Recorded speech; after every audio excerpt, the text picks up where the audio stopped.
एक बार की बात है जब पांचों भाइयों में सबसे बड़े युधिष्ठिर इंद्रप्रस्थ नगर पर राज कर रहे थे। उस समय हस्तिनापुर का राजकुमार दुर्योधन था और पांचों पांडव उसके चचेरे भाई थे। दुर्योधन कौरवों में सबसे बड़ा था और अपने चचेरे भाइयों यानी पांडवों से जलता था। दुर्योधन सबसे ज्यादा अपने चालाक मामा शकुनी को मानता था। शकुनी ने दुर्योधन को सलाह दी कि वो पांडवों को जुआ खेलने के लिए आमंत्रित करे। पांडवों ने अपने भाई दुर्योधन का निमंत्रण स्वीकार कर लिया। उस सभा में भरत वंश के शासक धृतराष्ट्र, भीष्म पितामह, द्रोणाचार्य और महात्मा विदुर जैसे महान लोग भी उपस्थित थे। शकुनी मामा ने छल कपट से पांडवों को हराना शुरू किया। इस खेल में पांडव अपना राज्य हार गए। धर्मराज युधिष्ठिर ने स्वयं और अपने चारों भाइयों को भी दांव पर लगाया और हार गए। अंत में जब दांव पर लगाने के लिए उनके पास कुछ नहीं बचा तो उन्होंने अपनी पत्नी द्रौपदी को दांव पर लगा दिया।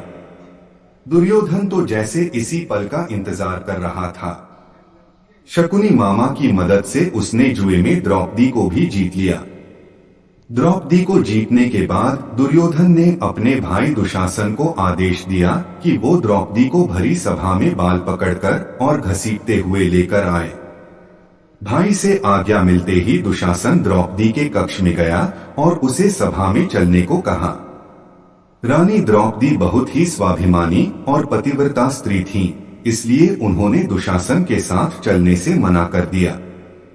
दुशासन ने गुस्से में आकर द्रौपदी के बाल पकड़ लिए और उसे खींचते हुए भरी दुर्योधन ने दुशासन को आज्ञा दी कि वो द्रौपदी को भरी सभा में निर्वस्त्र कर दे। दुशासन ने जैसे ही द्रौपदी के वस्त्र को हाथ लगाया, द्रौपदी ने श्री कृष्ण को मदद के लिए पुकारा। श्री कृष्ण अपने भक्तों को कभी नाराज नहीं करते। कृष्ण ने जब द्रौपदी की करुण पुकार सुनी तो उन्होंने द्रौपदी की साड़ी को बढ़ाना शुरू कर दिया। दुशासन द्रौपदी का चीर खींचता रहा, लेकिन वो जितना खींचता वस्त्र उतना बढ़ता जाता।